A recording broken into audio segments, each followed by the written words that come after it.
Good morning, good afternoon, good evening, folks. Michael Zuber, one rental at a time. This is, of course, your daily financial news. It is Saturday. I think it's February 5th. I actually forgot to look, but I think it's February 5th. And yesterday, there is a very important video most of you need to go take a look at.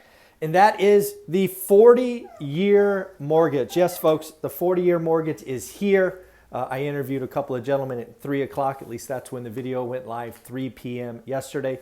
Do yourself a favor, go to my channel, look up the title, 40-Year Mortgage.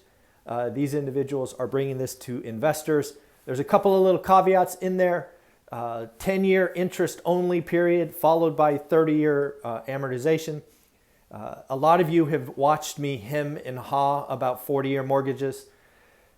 You know that I believe 40-year mortgages are coming to owner ocks. I believe FHFA will be announcing those this year. I believe this kind of instrument, which will be used by investors, will kind of push FHFA to bring a 40-year option to market.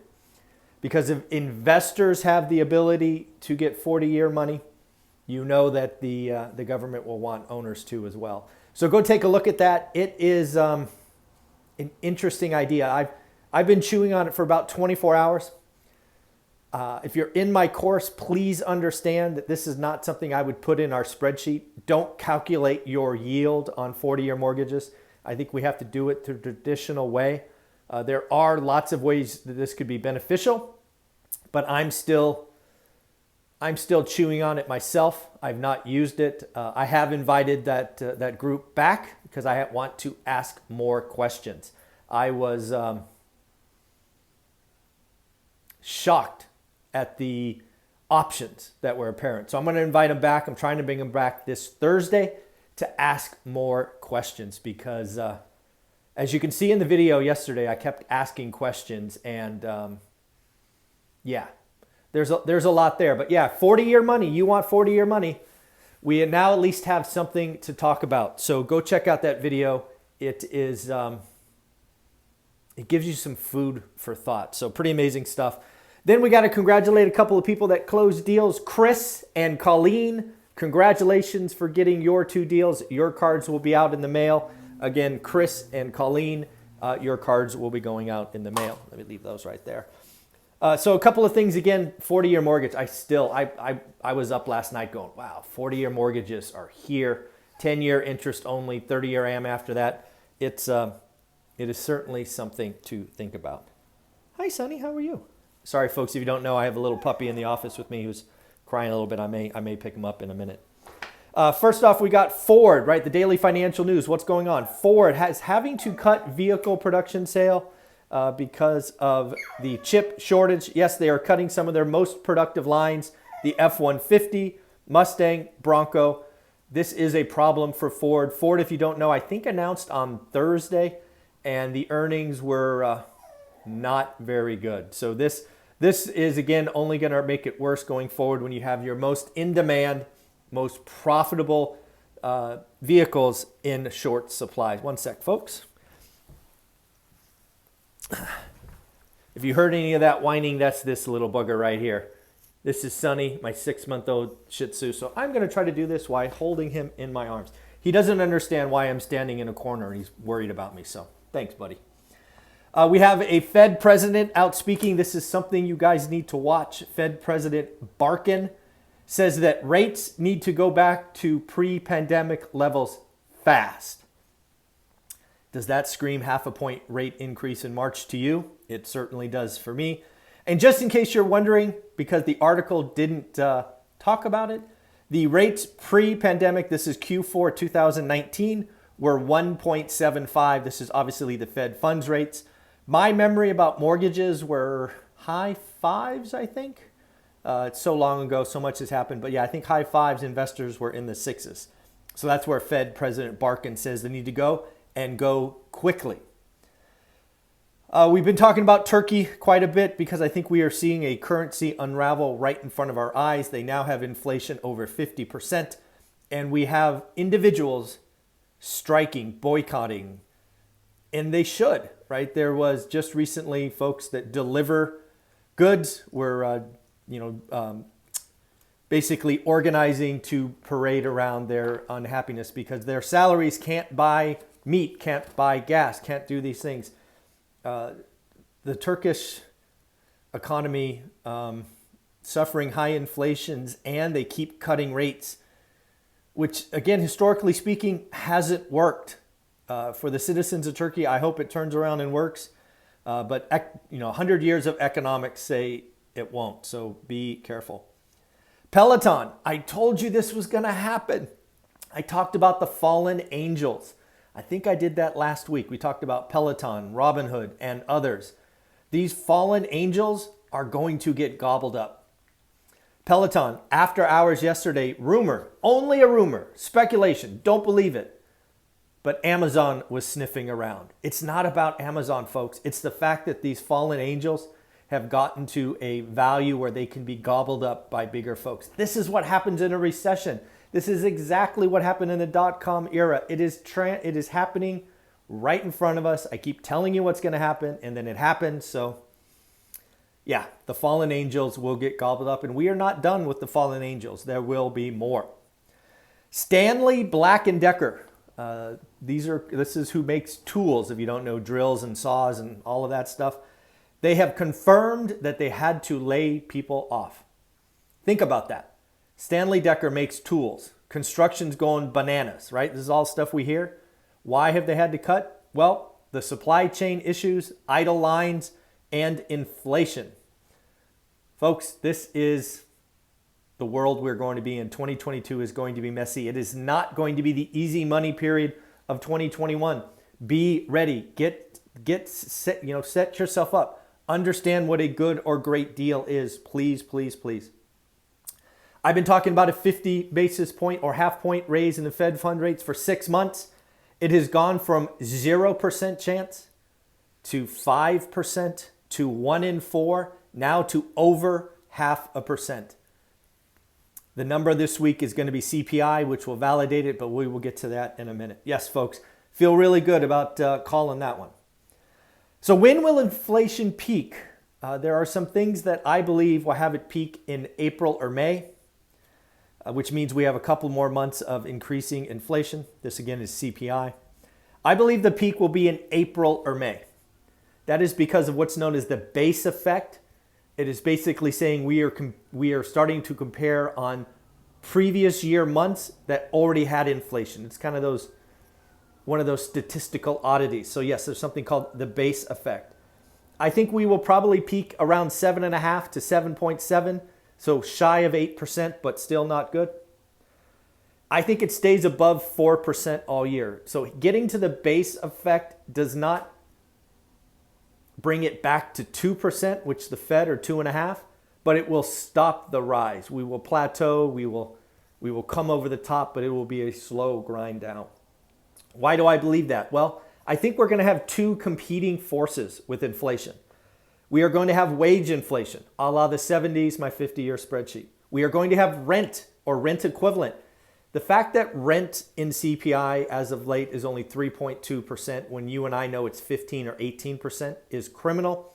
But rent is a lagging indicator. It's about 6 months behind, and it is about to get nasty.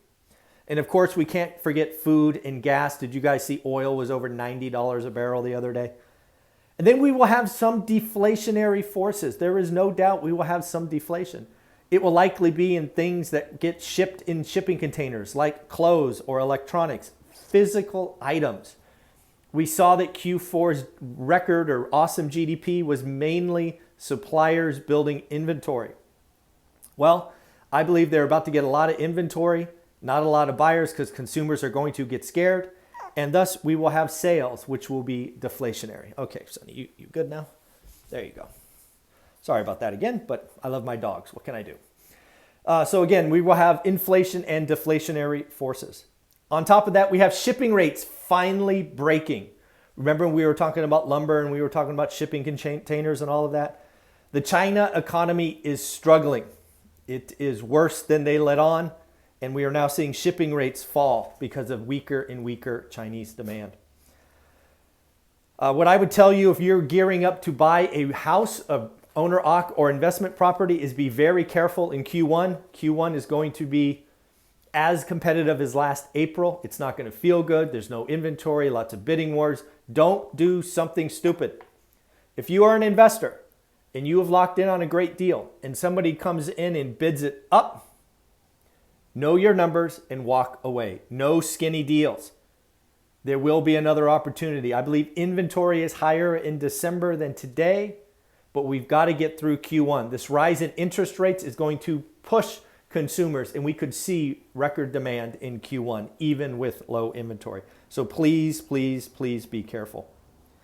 As for next week, let's talk about next week. We've got earnings and some key numbers. We are going to do an over-under in a minute, so get ready. This is where audience participation is needed. Before I get there, remember, like, subscribe, share these videos. I have brought you a daily financial news for over 1,000 days. If you appreciate these, if you watch them daily and you haven't subscribed, come on, help a brother out. Have some fun. Also, make sure you share the videos that you like. Monday, we've got Hasbro, Tyson Foods, Simon Property. I want to know what Hasbro report is because it's going to have a great Q4. This is toys. But what are they talking about Q1? I'm guessing weak, but we shall see. Tyson's Foods. We have heard a lot about meat and chicken and beef prices. What's going on with Tyson's Food? And Simon Property. Class A malls. Are they finally back or are they still dying? Tuesday, we got Chipotle, Peloton, Lyft, Harley Davidson. Peloton. Woo! That's gonna be fireworks. That earnings call, the statement's gonna be a dud. But the earnings call, you know how grilled that CEO is gonna be? Oh my goodness. Chipotle, are they raising prices? What's going on? Lyft, I've heard that Lyft and Uber are starting to get rides back to pre-levels, but let's hear it from them. And then Harley Davidson. Talk about one of those things that could be like Peloton, right? Basically, hey, I want a bike. I've always wanted a bike. I'm working from home. I want to travel the weekends. Is Harley Davidson having a good quarter? How's the backlog? How is chips? What is going on? Very interesting. Wednesday, Walt Disney. Walt Disney was a high flyer during the pandemic, but what's going on now? Disney Plus, is it not meeting demand like Netflix and the like? Mattel, same deal. Toys, how was Q4? How's Q1? Yum Brands, and then MGM Resorts. Eventually, we are going to start vacationing. And then when we do, MGM Resorts, I'm curious about their summer bookings. Will they talk about Q2 and Q3? Thursday, we got Coca-Cola, Pepsi, Expedia, Twitter, and Datadog. Twitter, is it going to be like Snap or is it going to be like Facebook? And if you don't know what I'm talking about, go back and watch those. Pretty crazy stuff. And then Pepsi and Coke. Coca-Cola has been rough lately because they are mainly in sporting events. Those seem to be coming back. Concerts, all of that. Pepsi, more than just soda.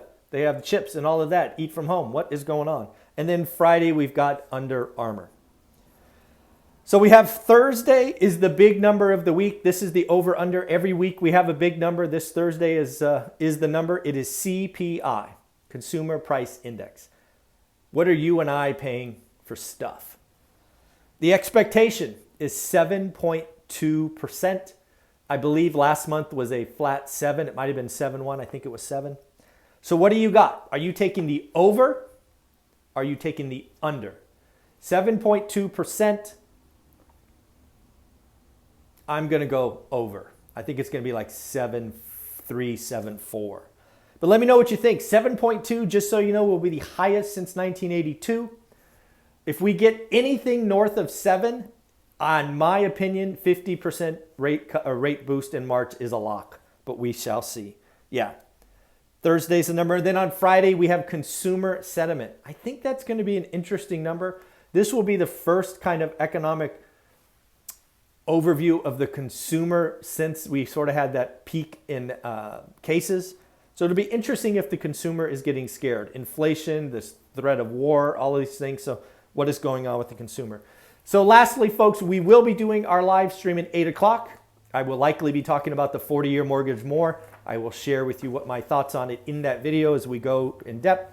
Remember, like, subscribe, comment, be part of the channel, do the work, get your cards like Chris and Colleen, and I will mail them out. So Again, folks, have a wonderful day. Take care of yourself. 40-year mortgages are here. I brought it to you first. Yeah, we've got to dig into this a little bit more. All right, everybody, take care. Bye.